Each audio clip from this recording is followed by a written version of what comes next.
गिरफ्तारी हो गई है मेरे ख्याल से। अब देखना यह है कि क्या वो भी बाकी दीगर लीडरों की तरह से, जो एक दूसरी जमात के लीडरों ने पार्टी छोड़ के फिर प्रेस कॉन्फ्रेंसेस की हैं, क्या इनकी रिहाई भी अब प्रेस कॉन्फ्रेंस के नतीजे में होगी या इनके खिलाफ मुकदमा सीरियसली चलेंगे? ये दो बड़े सवाल हैं जिनका जवाब दरकार है। हम कोशिश करते हैं अपने तईं इसका जवाब देने की। देखिए, ये ऑप्शन उनको दिया जाएगा कि नहीं कि वो एक प्रेस कॉन्फ्रेंस करें, लातल्लकी का ऐलान करें उस पार्टी जिसमें वो जम हुए थे, जिसके वो सदर हैं, और अपने आप को हालात के धारे पे छोड़ दें जिस तरह बाकियों ने छोड़ा है। कोई नई पार्टी बनेगी या नहीं बनेगी, कोई नया धड़ा बनेगा कि नहीं बनेगा, वापस अपनी या पार्टी, वापस, यस, बहुत इंपॉर्टेंट तरफ इशारा किया आपने कि उनके पास भी चौधरी वजाहत की तरह ये ऑप्शन मौजूद है कि वो अपने बड़े भाई से जाके माजरत करें। लेकिन जो करीबी हल्के हैं चौधरी शुजात साहब के, उनसे हमने ये बात दरियाफ्त करने की आज ही कोशिश की और उनकी तरफ से जो जवाब मिला कि इसके तमाम तर इम्कानात जो है वो खत्म हो चुके हैं। लेकिन इस तरफ से भी बुखारी साहब, मोनिस सलाही साहब तो ये कह रहे हैं कि मेरी 2-3 दिन पहले अपने वालिद साहब से बात हुई, उन्होंने यही फैसला किया। दूसरी तरफ बिल्कुल आपने ठीक कहा कि असल में ये बहुत जो करीबी हल्के हैं जो जानते हैं चौधरी खानदान की सियासत को, उनका ख्याल ये है कि परवेज़ इलाही साहब से ये फैसला करवाना कि वो उस पार्टी में जम हो जाए, इसकी तमाम तर जिम्मेदारी उनके बेटे पर है, मोनिस सलाही पर, जो कि अब खुद यहाँ नहीं है। जो कि अब खुद यहाँ नहीं है। मेरे ख्याल से उनके वालिद साहब चूँकि बहुत ही सीजन्ड पॉलिटिशियन है, वो एंटिसिपेट कर रहे थे ये कि बारी अब मेरी भी आएगी, तो ऐसा ना हो कि मेरे बेटे का पॉलिटिकल कैरियर जो है वो शुरू होने से पहले ही कहीं जो क्या कहते हैं वो, तो उनकी तरफ से मुश्किल फैसला जो है वो उनके बेटे के फ्यूचर के लिए जो है वो, तो उन्होंने उनको वक्त से पहले बाहर भेज दिया था। हालांकि यहाँ पर उनकी बेगम के बारे में भी मुकदमात की बात हो रही है।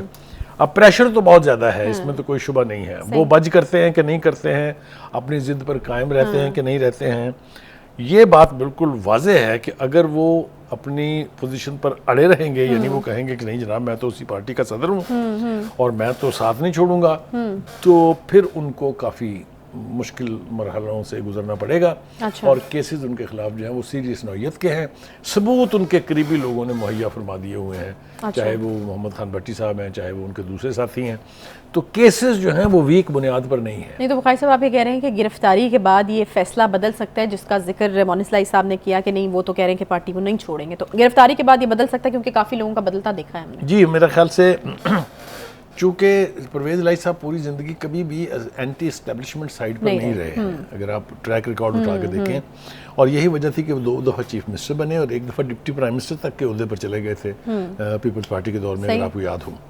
तो अब ये देखना है कि ये ऊँट अल्टीमेटली किस करवट बैठेगा। अच्छा बुखारी साहब, वैसे बड़े अफसोसनाक किस्म के मनाज़र थे। आई वाज एक्सपेक्टिंग कि ज़रा थोड़ा ग्रेसफुली ये सारा प्रोसीजर होता। हमने जो थोड़े मंजे हुए सियासतदान हैं, चलें आप शाह महमूद कुरैशी को आप एक सीजन पॉलिटिशियन तो कह सकते हैं काफ़ी अरसे से, और बड़ा ग्रेसफुली उन्होंने, फिर फवाद चौधरी का अगर उनसे कंपैरिजन करें तो पता चल जाता है। तो यहाँ पे भी एक्सपेक्ट ये किया जाता कि चौधरी परवेज़ इलाही साहब जो हैं वो बड़ी आराम से एक ग्रेसफुली गिरफ्तारी जो है वो दे देंगे। ये पकड़ धकड़ और जिस तरह से घसीटना बड़े अफसोसनाक। मुझे भी इसका यानी मुझे इसकी तकलीफ है कि जिस तरीके से उनको आज गिरफ्तार किया गया, ये नौबत उनको नहीं आने देनी चाहिए थी।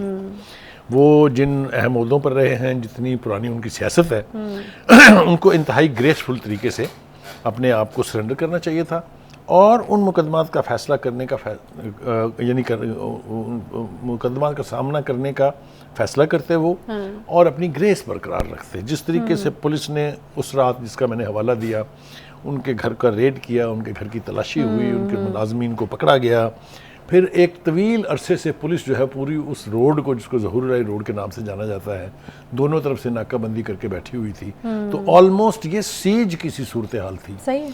और फिर आज जो हरकत उनकी तरफ से की गई है वो मेरी समझ से अभी तक भी बालातर है कि एक आम सी गाड़ी में बैठ के उन्होंने एक तरफ का नाका चूँकि थोड़ा आज रिलीज़ किया था उन्होंने, वहाँ से निकलने घर से वहाँ से निकलने की कोशिश की और धर लिए गए।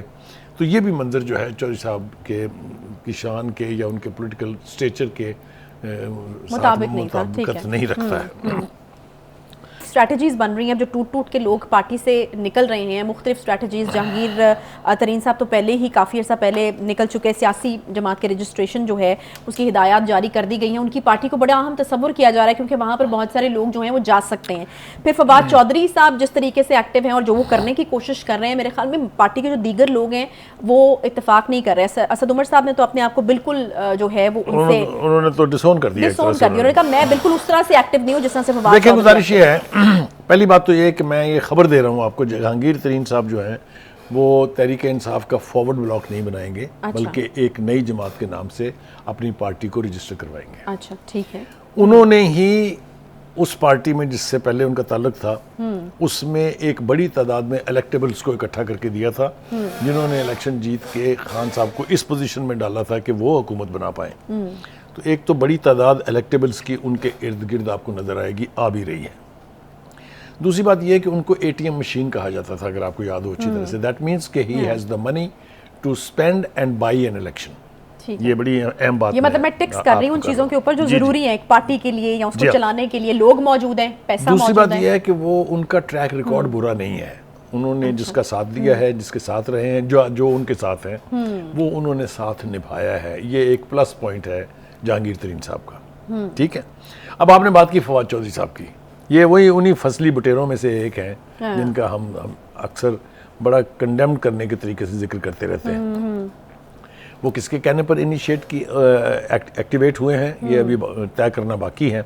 आपको याद होगा अभी 3 दिन पहले, 4 दिन पहले तो उन्होंने कहा था कि मैं सियासत से ज़रा किनारा कशी कर रहा हूँ, ब्रेक ले रहा हूँ, और 48 घंटे में फिर रीएक्टिवेट हो गए हैं। वो किसके कहने पे हुए हैं, क्या करना चाहते हैं, ये अभी उनके बारे में जानना नहीं। बुखारी साहब, ये जो मुलाकात हुई है शाह महमूद कुरैशी साहब से, किस चीज़ के लिए उनको कन्विंस किया गया कि आप पीटीआई को छोड़ दें, माइनस करके -1 वाला फॉर्मूला जो उसको अपनाया जाएगा और फिर उसके तहत आगे चीज़ें चलेंगी? वो क्या करने की कोशिश क्या कर रहे हैं, थोड़ा ज़रा एक्सप्लेन कीजिएगा। आपके इस सवाल में बड़ी मैच्योरिटी है, इसमें बहुत सही इदराक है सूरत हाल का। आपने ठीक कहा है। इस मुलाकात का मतमाए नज़र ये था कि शाह महमूद कुरैशी साहब से कहा जाए कि वो अपनी पार्टी छोड़ दें और उनके साथ आ मिले। एक नई पार्टी बनाएंगे, वो भी कुछ करेंगे, कोई धड़ा बनाएंगे, कोई फॉरवर्ड ब्लॉक बनाएंगे, कुछ ना कुछ करेंगे। ठीक है। लेकिन रवायती तौर पर, और अगर आप ट्रैक रिकॉर्ड देखें तो इन दोनों की तो कोई चीज़ कॉमन है ही नहीं। आपको याद होगा एक वक्त में जब 2018 के इलेक्शन हुए थे तो पंजाब के चीफ मिनिस्टरशिप के लिए एक शाह महमूद कुरैशी साहब कैंडिडेट थे, दूसरे फवाद चौधरी साहब खुद थे, अगर आपको याद हो। बाकायदा मीडिया में उन्होंने अपना नाम जो है वो सर्कुलेट कराया था। तो इनके अंदर क्या कॉमन पॉलिटिकल अंडरस्टैंडिंग है, मेरी समझ से बालातर है। अच्छा। लिहाजा कुछ लोग ये कह रहे हैं कि जनाब ये भी किसी की आशीर्वाद से एक नया ग्रुप तश्कील देने जा रहे हैं। अच्छा। जब हमने इसके ऊपर मजीद खोजने की कोशिश की तो पता ये चला कि जब इतनी मिकदार में, इतनी तादाद में लोग किसी पार्टी को छोड़ते हैं जो बरसर इक़्तिदार रही हो, तो फिर उनको कहीं ना कहीं घोंसला चाहिए होता है। तो ये सारे लोग जो हैं किसी घोंसले की तलाश में हैं। वो घोंसला क्या हो सकता है? वो एक किंग्स पार्टी हो सकती है। किंग्स पार्टी का मतलब तो आप समझती है ना? बिल्कुल।